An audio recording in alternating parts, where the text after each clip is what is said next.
Throughout the galaxy, the Vraxian Empire spread like a plague of locusts. For centuries, they conquered world after world, assimilating species or eradicating those who resisted. Their biological technology surpassed anything the Galactic Coalition had seen, able to adapt and evolve against any weapon. Admiral James Turner stared at the holographic display showing the latest Coalition defeat. The Vraxians had just taken the Rigel system, leaving only a handful of Coalition strongholds between them and Earth. "We've lost another 3 fleets," Captain Ellis said, her voice hollow. "The Vraxians have developed countermeasures to our phase cannons." Turner ran a hand through his graying hair. "That was our last technological advantage." The Coalition Council chamber fell silent. Representatives from 17 species sat around the table, many appearing via hologram from distant worlds already under siege. "There is one option remaining," said Ambassador Nix, the Serpentine Altarian representative. His iridescent scales reflected the dim light as he spoke carefully. "A species we've avoided contacting." Turner frowned. "We've contacted every spacefaring race in the charted galaxy." "Not every race, Admiral." Ambassador Nix projected a new hologram showing a blue-green planet in an unremarkable solar system. "This world contains a species we've monitored but never approached. Our ancestors designated them a Class 5 restricted civilization." "Class 5?" asked the Centaurian delegate. "Those require unanimous consent for contact. What makes them so dangerous?" The Altarian's compound eyes blinked. "They call themselves humans." A murmur spread through the chamber. "Humans?" Turner leaned forward. "That's impossible. I'm human. Earth is part of the Coalition." "Not your humans, Admiral," Nix clarified. "An alternate evolutionary branch from a parallel dimensional space. Our sensors detected quantum signatures overlapping with our universe nearly 50 years ago. These humans evolved in isolation, their development unchecked by Coalition guidelines." Turner studied the hologram. "What makes them so dangerous that they're classified as restricted?" "They're predators," said the Medusan representative, his gelatinous form pulsing with apprehension. "Our observation shows they evolved from aggressive pack hunters. They don't just defend, they conquer." "Like the Vraxians?" Turner asked. "Worse," Nix continued. "The Vraxians assimilate for resources and territory. These humans wage war for abstract concepts, freedom, religion, even honor. They fight even when logic dictates surrender." "And their technology?" asked Ellis. "Primitive by our standards," the Altarian admitted. "They've barely reached their moon. But their weapons development is concerning. They've advanced from simple projectiles to nuclear capabilities in less than 2 centuries. You're suggesting we ask primitives for help against the most advanced species in the galaxy?" The Centaurian delegate's tone was incredulous. Ambassador Nix's inner eyelids closed slowly. "I'm suggesting we unleash them." Turner stared at the hologram of Earth's twin. "How would we even communicate with them?" "We've decoded their languages," Nix replied. "And we have you, Admiral. A human to speak to humans." The council chamber erupted in debate. Many feared introducing another dangerous species into an already chaotic galaxy. Others argued they had no choice. Finally, First Minister Lorne rose. As the eldest Arcturian, his word carried weight. "We stand at extinction's threshold. The Vraxians will consume us all within a generation. If these humans might help us survive, we must take the risk." The vote was close, but desperation won out over caution. As Turner left the chamber, Captain Ellis caught up with him. "Do you really think these parallel humans can make a difference against the Vraxians?" Turner remembered Earth's blood-soaked history, the wars, the atrocities, the relentless drive to dominate. Things the Coalition had helped humanity overcome centuries ago. "I hope so," he said quietly. "But I fear the Council may have just approved replacing one predator with another." "Are these humans really so dangerous?" Turner watched the hologram, spinning slowly, the blue-green world so familiar, yet alien. "The most dangerous species are those with something to prove. And from what the ambassador described, these humans have spent their existence proving themselves against all odds." The coalition ship Dawning Hope emerged from hyperspace on the outskirts of the parallel Earth's solar system. Admiral Turner watched from the bridge as the familiar blue planet grew larger on the view screen. "Maintain stealth protocols," he ordered. "The humans have primitive detection systems, but they're surprisingly resourceful." Dr. Mira Reed, the mission's xenopsychologist, studied the data streaming across her console. Their global situation is precarious. Multiple nuclear powers in standoff, climate instability, resource depletion. They're a civilization on the edge. "Perfect conditions for recruitment," muttered Captain Ellis. Turner frowned. "We're not here to manipulate them, aren't we?" Ellis challenged. "We're about to ask them to fight an interstellar war they know nothing about." Before Turner could respond, the tactical officer called out, "Admiral, we're detecting unusual activity in their defensive satellite network. They've spotted us." "Impossible," Turner said. "Our cloaking technology is being scanned by multiple ground-based facilities," the officer interrupted. "They're using methods we didn't anticipate. Some kind of quantum detection array." Dr. Reed looked up in surprise. "They shouldn't have that technology yet." Turner's expression hardened. "Open communications channels. Let's greet them before they decide to greet us with missiles." Within moments, the bridge speakers crackled with a transmission. A stern voice spoke in English. "Unidentified vessel, you have entered restricted Earth airspace. Identify yourself immediately or face defensive action." Turner nodded to the communications officer, then squared his shoulders. "This is Admiral James Turner of the Galactic Coalition vessel Dawning Hope. We come in peace seeking dialogue with Earth's leaders." Silence stretched for nearly a minute before the voice returned, now joined by video. A man in a military uniform appeared on screen, his face carefully composed to hide his shock. "This is General Robert Hayes of Earth United Defense. You're claiming to be human?" "I am human," Turner confirmed, "though not from your Earth. We come from a parallel dimensional space where humanity followed a different evolutionary path." Hayes's eyes narrowed. "Convenient explanation. What proof can you offer?" "Permission to land a small delegation. We'll submit to any security protocols you require." After lengthy negotiations, Earth's Unified Security Council, a surprise to Turner, who had expected to deal with competing nations, agreed to a meeting at a neutral facility in Antarctica as well. The Coalition shuttle descended through Earth's atmosphere. Dr. Reed remarked on the sprawling orbital infrastructure they passed. "Their space development is far beyond what our observations indicated." Turner nodded grimly. "They've been hiding their true capabilities. Question is, why?" The Antarctic complex was a marvel of engineering, a vast structure buried beneath the ice. Turner's delegation was escorted through security checkpoints, manned by soldiers from different nations, all working in seamless coordination. In the conference room, representatives from Earth's major powers awaited them. General Hayes performed introductions, his manner professional but guarded. "You understand our caution," said Director Lin of the Asian Alliance. "First contact is a delicate matter, especially when the visitors look exactly like us," added President Garcia. "You could be anything. Shapeshifters, clones, advanced AI." Turner activated a holographic projector, displaying the Vraxian advance across Coalition space. "We wouldn't risk contact unless the situation was dire. The Vraxian Empire threatens all sentient life in our galaxy, and eventually, they'll find yours." He explained the Vraxian threat, their biological adaptability, their hive-mind consciousness, their relentless expansion. The Earth representatives listened intently, occasionally exchanging glances. When Turner finished, an uncomfortable silence filled the room. Finally, General Hayes spoke. "So you've come to ask for our help. What exactly do you expect us to contribute against an enemy that's defeated 17 advanced civilizations?" "Innovation," Turner replied. "Unpredictability. The Vraxians have encountered every coalition weapon and adapted. They've never faced human warfare." "And if we agree?" asked President Garcia. "What's to prevent your coalition from classifying us as a threat once the Vraxians are defeated?" Turner hesitated, unsure how they knew about the classification system. Dr. Lin smiled thinly at his confusion. "You're not the first visitors we've entertained, Admiral. Just the first to announce yourselves properly.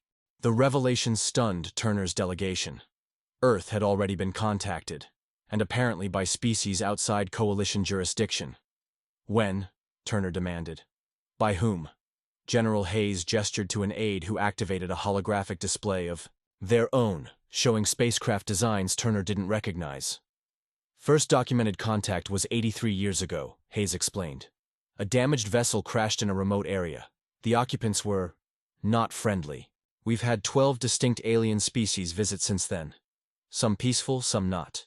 We've learned to be prepared. That's impossible, Captain Ellis protested. The Coalition monitors all spacefaring civilizations in this sector. Dr. Lin's smile was knowing. Perhaps your monitoring isn't as comprehensive as you believe. Turner's mind raced. If Earth had been developing in secret, encountering species unknown to the Coalition, the implications were staggering. This changes our proposal, Turner admitted. We came seeking to protect you, but clearly you've been handling extraterrestrial threats independently. Not entirely, said Director Lin. We've maintained a policy of isolation, focusing on defensive capabilities rather than venturing beyond our system. President Garcia leaned forward. Your Vraxians sound like nothing we've encountered. Why should Earth involve itself in a distant war? Turner shared a glance with Dr. Reed before answering. Because the Vraxians won't remain distant. They consume every resource, assimilate every technology. Once they finish with our dimension, they'll seek others. The Earth leaders conferred privately before Hayes addressed them again. We'll need to verify your claims independently. In the meantime, we're willing to discuss potential cooperation. Limited cooperation. What followed was 3 days of intensive negotiations. Turner was repeatedly surprised by Earth's technological advancement. Their quantum computing, weapon systems, and biotechnology in some areas exceeded Coalition standards. Most concerning was their apparent mastery of dimensional physics, something only theoretical in Coalition science. On the 4th day, Turner was summoned to a deeper level of the facility he hadn't been shown before. President Garcia led him through security checkpoints into a vast chamber housing what appeared to be a massive particle accelerator. This is Project Threshold, Garcia explained. Our dimensional portal. Turner stared in disbelief. You've achieved dimensional travel? Limited, but yes, enough to confirm your Vraxian threat is real.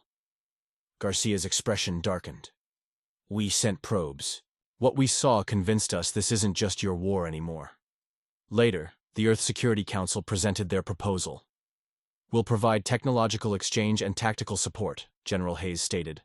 But we won't send our people into a meat grinder. Technology alone won't stop the Vraxians, Turner argued.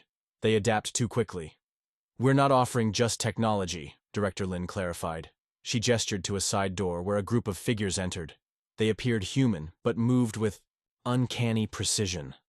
Their skin had a subtle metallic sheen. Meet the Vanguard, Hayes said. Advanced combat synthetics with human consciousness. Volunteers who've transferred their minds into battle-optimized bodies. Turner felt a chill. Human minds in machine bodies, a technology explicitly forbidden by Coalition ethics laws. This is what we're offering, President Garcia said. 500 Vanguard units, our most advanced weapon systems, and dimensional disruption technology that may neutralize the Vraxians' ability to adapt. Dr. Reed spoke for the first time since entering the room. You've been preparing for war all along. General Hayes' expression was unapologetic. We've been preparing for survival. After our first hostile contact, Earth unified with one purpose. Never, again, would we be vulnerable to threats from beyond our world. Turner studied the Vanguard soldiers standing at attention. He'd come expecting primitive allies needing protection. Instead, he'd found a militarized human society that had developed in isolation, driven by paranoia and determination. As Turner's shuttle returned to the dawning hope, Captain Ellis voiced what they were all thinking. The Council may have made a terrible mistake. Perhaps, Turner conceded. But right now, these humans might be our only hope against the Vraxians. And afterward, Ellis asked, what happens when they decide to explore beyond their dimensional borders? Turner had no answer as he watched the blue planet recede behind them. The Coalition Council chamber was in uproar. The holographic projections of 17 species representatives flickered as voices rose in alarm. "You brought back weapons of mass destruction," the Centaurian delegates' appendages waved frantically. "These vanguard abominations violate every ethical principle of sentient rights." Turner stood firm before the council. "The Varaxians have taken 3 more systems since we left. Ethical concerns are luxuries we can no longer afford." "These humans have deceived us," Ambassador Nix hissed. "Our observations never detected such technology." "Because they deliberately concealed it," Turner replied. "They've been aware of extraterrestrial civilizations for decades and chose isolation while building their defenses." First Minister Lorne raised his hands for silence. "What guarantees do we have that these parallel humans won't turn against us once the Vraxian threat is neutralized?" "None," Turner admitted. "But without them, there won't be a coalition to threaten." After heated debate, the Council reluctantly approved Earth's involvement. Within weeks, the first Vanguard units arrived through the dimensional portal Earth had established in Coalition space.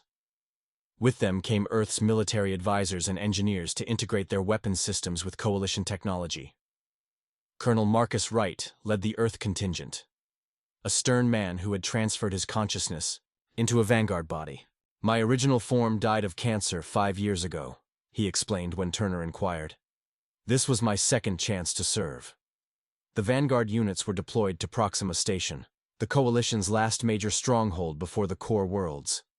The station's commander, Admiral Thela, a stoic Arcturian, watched with unconcealed suspicion as the synthetic soldiers established their quarters. "They don't eat," she observed to Turner. "They don't sleep. What are they?" "The future of warfare," Turner replied. "Or so they believe." Earth's engineers worked around the clock, modifying the station's defenses with dimensional disruption. Technology. They explained little about how it worked, claiming operational security concerns. 6 days later, Vraxian scout ships appeared at the edge of the system. Colonel Wright assembled his Vanguard units in the station's main hangar. "This will be our demonstration," he told Turner. "One squadron against their scouts," Admiral Thela objected. "Our entire defense fleet couldn't stop those scouts last time." Wright smiled, an expression that looked unnatural on his metallic features. "We're counting on it." The Vanguard ships were unlike anything in the Coalition fleet, smaller, faster, with weapons that seemed to flicker in and out of dimensional space. As they engaged the Vraxian scouts, Turner and Thela watched from the command center. The battle was brief and decisive. The Vraxian biological ships tried to adapt to the Earth weapons. But each time they began to evolve a defense, the dimensional frequency shifted, rendering their adaptations useless. "Impressive," Admiral Thela conceded as the last Vraxian scout disintegrated. Colonel Wright's expression remained neutral. "That was merely the prelude. The Vraxians will analyze this encounter and return with modifications." He was right. 3 days later, a Vraxian battle group arrived. 15 capital ships with adaptive hull matrices that had previously proven invulnerable to Coalition weapons. This time, the battle lasted longer. The Vanguard suffered losses, but their dimensional technology continued to counter Vraxian adaptations. After 6 hours of combat, the Vraxian fleet retreated, the first Coalition victory in over 2 years. The success at Proxima Station changed everything. Coalition worlds celebrated. Hope rekindled. For the first time since the Vraxian War began, Earth's technology was distributed to key defensive positions across Coalition space. Turner found Colonel Wright in the observation deck, staring out at the starfield. "Your people fought well," Turner said. "The Coalition owes you a debt." Wright turned, his artificial eyes gleaming. "This was just the beginning, Admiral. The Vraxians will adapt to our current dimensional technology within weeks. That's why the next phase is already underway." "Next phase?" Turner asked, suddenly wary. "Earth is sending through our heavier assets," Wright explained. "The Nemesis platforms." Turner hadn't been informed of this. "What exactly are Nemesis platforms?" "Autonomous weapons systems capable of targeting the Vraxians at their source," Wright said. "We've analyzed their biological technology and found their central hive consciousness. The Nemesis platforms will end this war permanently." Turner felt a chill. "The Council hasn't approved this escalation." "With respect, Admiral," Wright said, his voice suddenly hard. Earth didn't join this war to fight to a stalemate. We came to win. The Nemesis platforms arrived through Earth's dimensional portal 3 days later. Massive constructs that dwarfed coalition battleships. Each was an autonomous weapon system controlled by an AI core with limited human oversight. Turner confronted Colonel Wright as technicians prepared the platforms for deployment. "These are planet killers," he accused, having reviewed the technical specifications. "The Coalition doesn't condone genocide, even against the Vraxians." Wright's synthetic features remained impassive. "The Vraxians have destroyed dozens of worlds. Would you rather wait until they reach Earth, either yours or mine?" "There are ethical boundaries." "Ethics didn't save the Altarian colony worlds," Wright interrupted, "or the Centaurian homeworld. The Vraxians don't negotiate, don't surrender, and don't show mercy." Before Turner could respond, alarms blared throughout the station. The tactical officer's voice came over the comms. "Massive Vraxian fleet detected. At least 50 capital ships entering the system." The Coalition defense fleet moved to intercept, joined by the Vanguard forces. But this time, the Vraxians had adapted. Their ships phased through dimensional disruption fields. Their biological weapons evolved to target the Vanguard's synthetic bodies specifically. "They've analyzed our technology," Wright said grimly as reports of heavy losses came in. "Just as we expected," he turned to his second-in-command. "Activate the Nemesis platforms." The platforms moved with surprising speed for their size, deploying a weapon unlike anything Turner had seen. Not energy or projectiles, but what appeared to be tears in the fabric of space itself. Where these rifts touched Vraxian ships, the organic technology simply ceased to exist, erased from reality. The Vraxian counterattack was immediate and devastating. Their flagship released swarms of microorganisms that attached to Coalition ships, converting their matter into more Vraxian biomass. 3 Coalition cruisers were consumed before they could even fire their weapons. The battle raged for hours, spreading across the star system. The Nemesis platforms proved effective, but not infallible. 2 were destroyed by concentrated Vraxian fire, their dimensional rifts collapsing catastrophically. When the conflict finally ended, both sides had suffered severe losses. The Vraxians retreated, but Turner found no satisfaction in the victory. The Coalition fleet was decimated, Proxima Station heavily damaged. In the aftermath, Turner discovered Colonel Wright in the station's dimensional communications array, transmitting data back to Earth. "What are you sending?" Turner demanded. "Battle analysis," Wright replied. The Nemesis platforms performed below expectations against the latest Vraxian adaptations. Turner studied the data stream. "This isn't just analysis. You're requesting something called Terminus Protocol." Wright's artificial expression shifted to something resembling regret. "We anticipated this would be necessary. The Vraxians adapt too quickly for conventional warfare, even with our advanced technology." "What is Terminus Protocol?" Wright hesitated before answering. "A targeted dimensional collapse. We've identified the origin point of the Vraxian hive consciousness, a nexus world in the Cygnus sector. Terminus will seal their dimension from the rest of the multiverse permanently." The implications stunned Turner. "You're talking about dimensional isolation of an entire species." "We're talking about survival," Wright countered. "Not just of your Coalition or my Earth, but all potential worlds the Vraxians might reach." The Coalition Council convened an emergency session when informed of Earth's plan. The debate was fierce, with many representatives arguing that such technology could easily be turned against the Coalition itself if relations with Earth soured. First, Minister Lorne voiced the uncomfortable truth. "We invited these humans into our war. We cannot now object to their methods when our own have failed." Ambassador Nix was less accepting. "This technology threatens the stability of the multiverse itself. If dimensional barriers can be collapsed at will, no civilization is safe." Turner found himself in the strange position of opposing his own species. The Terminus Protocol goes beyond defeating the Vraxians. It sets a precedent for dimensional warfare that could spiral beyond control. Despite objections, the Council narrowly approved Earth's proposal, driven by desperation and the continued Vraxian advance on other fronts. 3 Earth scientists arrived to oversee the Terminus deployment, led by Dr. Thomas Gray, an elderly man who, unlike the Vanguard, had retained his biological form. Dimensional physics has been Earth's focus since our first contact, he explained to Turner. When we realized we weren't alone in the universe, or the multiverse, we devoted our resources to understanding the barriers between realities. And breaking them, Turner added. Dr. Gray smiled thinly. Knowledge is neutral, Admiral. Its application determines its morality. As preparations for Terminus continued, Turner couldn't shake the feeling that Earth had planned for this scenario long before the Coalition's plea for help. The Terminus device was unlike anything the Coalition had conceptualized. Not a weapon in the traditional sense, but a dimensional anchor that would permanently seal the Vraxian home dimension, isolating them from the rest of the multiverse. The science behind it was beyond even the Coalition's most advanced theoretical physics. Turner watched as Earth technicians assembled the device in Proxima Station's main hangar. Its central core pulsed with energy that seemed to bend light around it.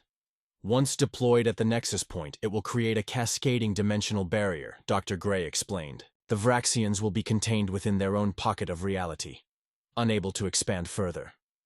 And any Vraxian forces already in our dimension? Turner asked. Cut off from their hive consciousness, they'll become disorganized. Still dangerous, but manageable. Captain Ellis joined Turner as they observed the final calibrations. Something feels wrong about this, she murmured. Earth developed this technology too conveniently. Turner nodded slightly. I've had the same thought. The Coalition has been fighting the Vraxians for decades.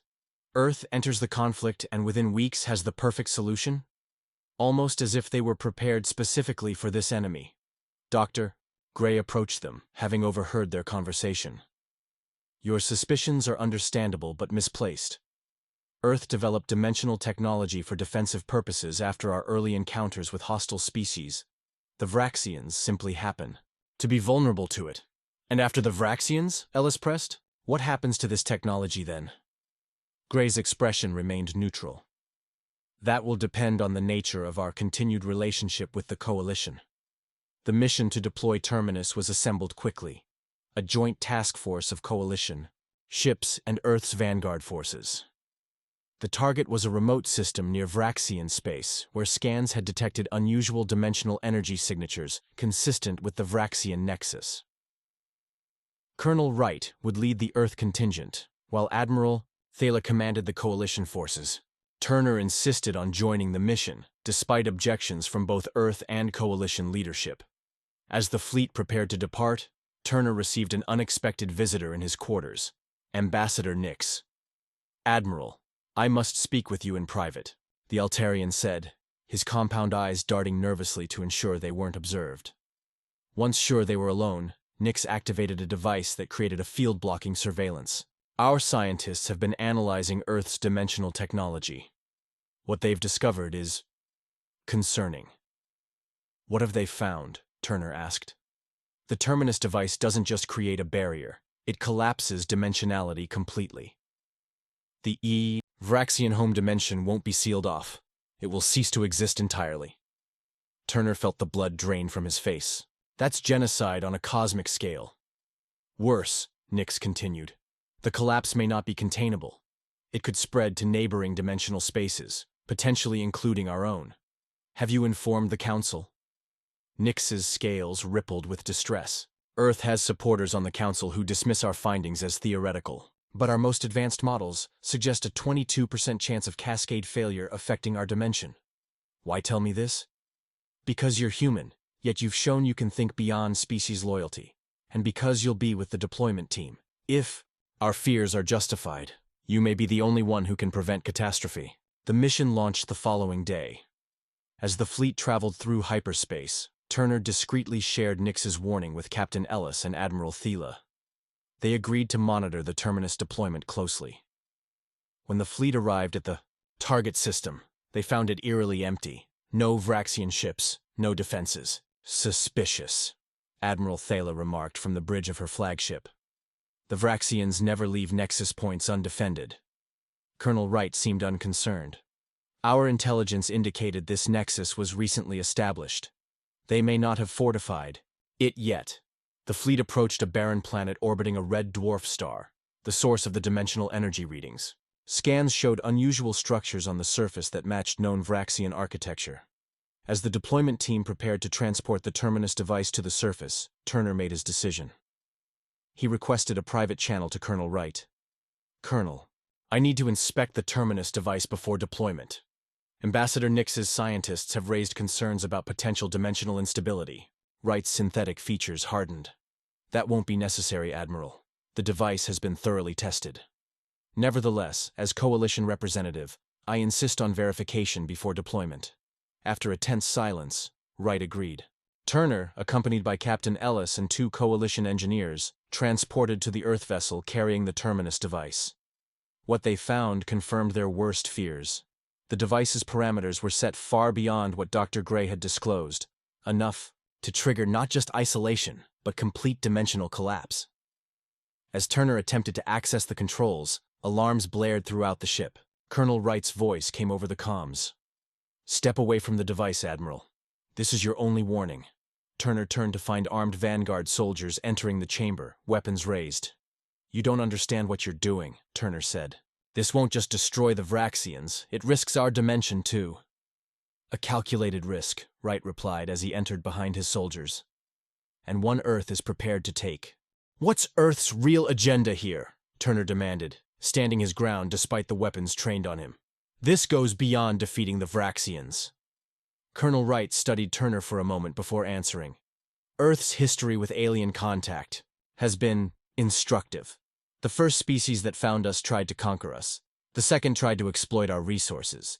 We learned quickly that the multiverse is not a friendly place. So this is about more than the Vraxians," Captain Ellis said. "You're testing a weapon you intend to use against any threat." "We're ensuring human survival," Wright corrected. "The Vraxians are merely the most immediate threat. Your coalition might be next, should you decide humans are too dangerous after all." Turner realized the terrible truth. "You've known about the coalition all along, haven't you? Earth has been watching us, preparing for potential conflict." Wright didn't deny it. "Dimensional observation has been possible for us for decades. We've watched your coalition classify us as restricted, debate whether to exterminate us as a preventative measure. Did you think we wouldn't take precautions?" A communication alert interrupted them. Admiral Thala's urgent voice came through. "Massive dimensional distortion detected. Vraxian fleet emerging."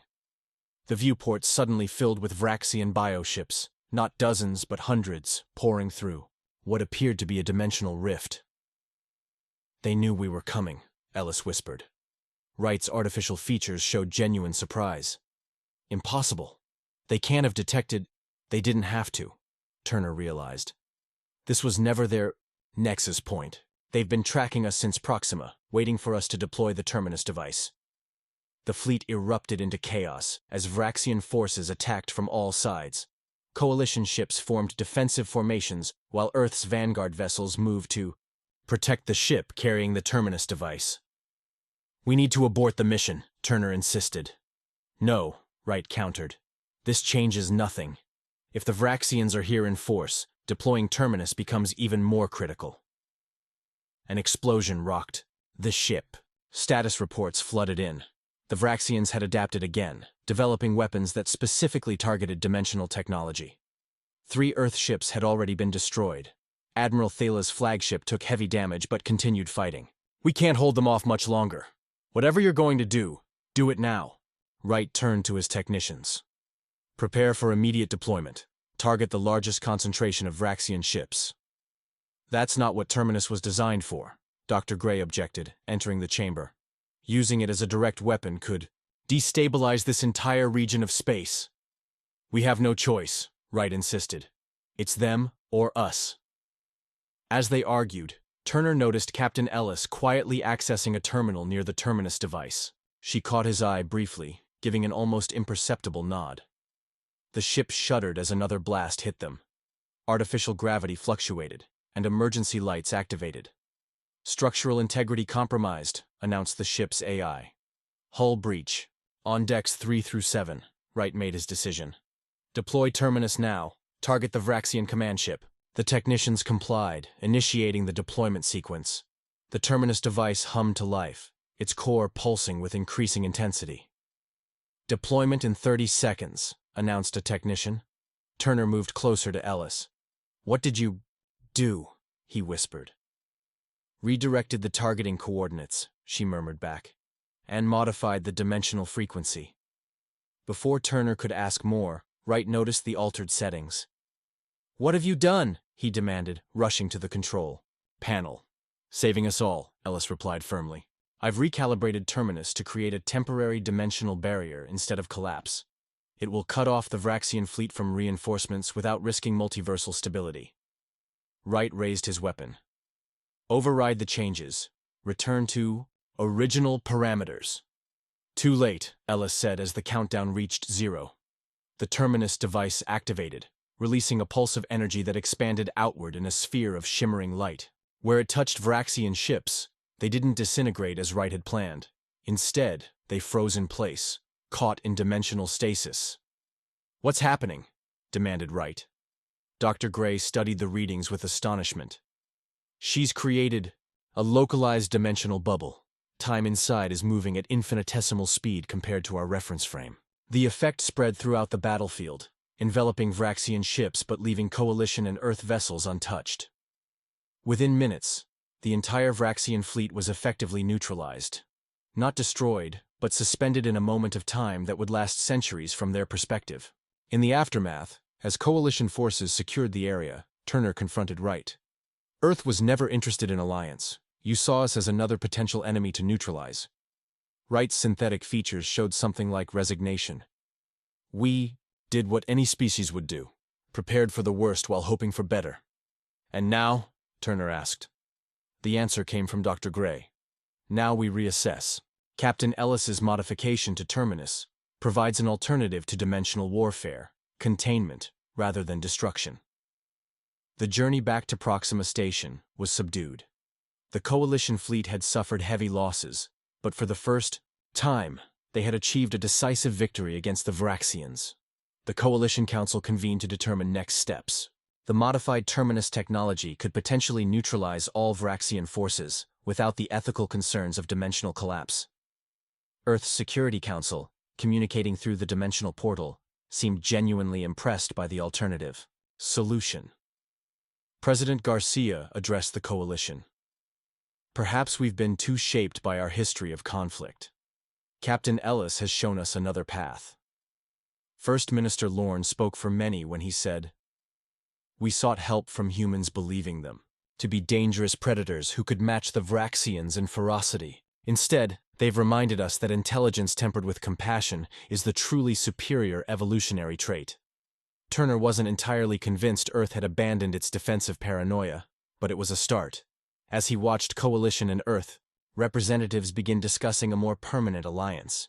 He reflected on the irony. The Coalition's plea had indeed gone to the species they should have feared most, but that same species had ultimately chosen cooperation over dominance. When Captain Ellis joined him at the observation deck overlooking the dimensional portal, Turner asked the question that had been bothering him. "How did you know your modifications would work?" Ellis smiled. "I didn't.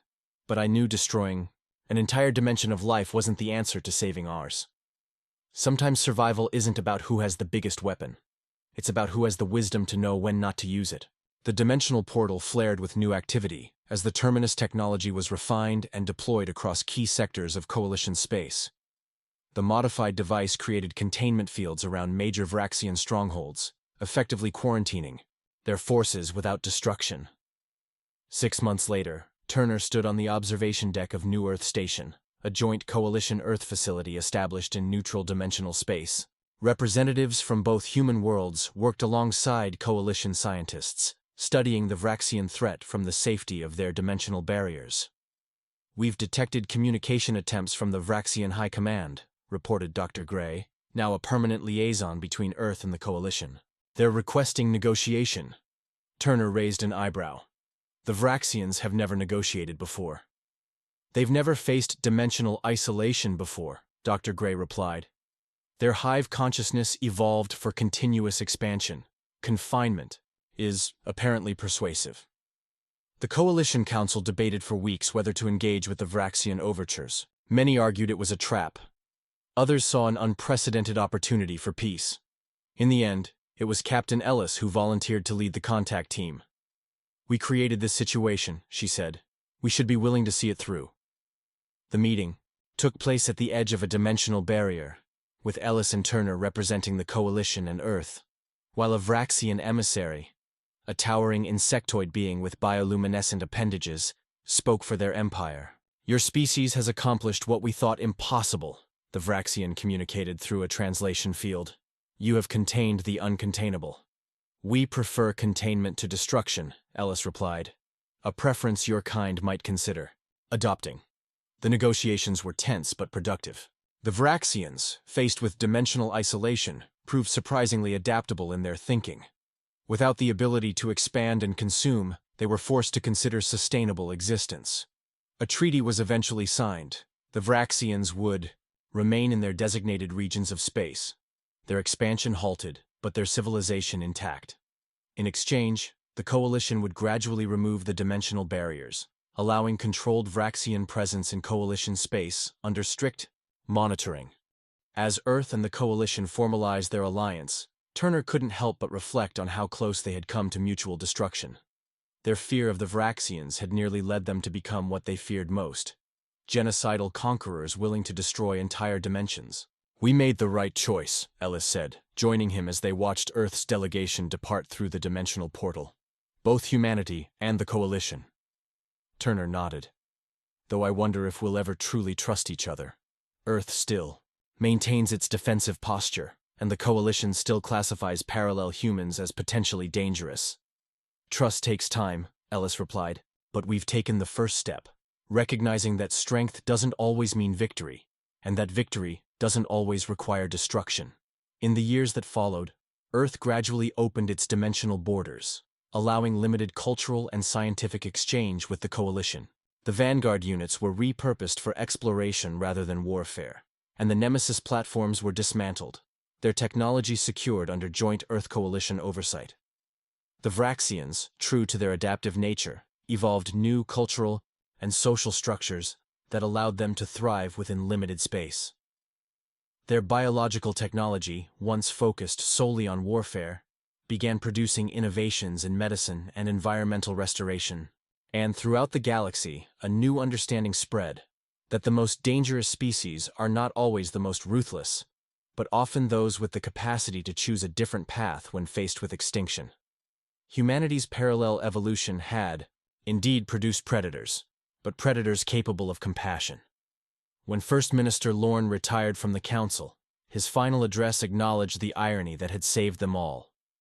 "Our final plea went to the one species we should have feared most, but in doing so, we discovered that fear itself was our greatest enemy. In humanity, we found not just the ferocity to match the Vraxians, but the wisdom to see beyond victory to peace."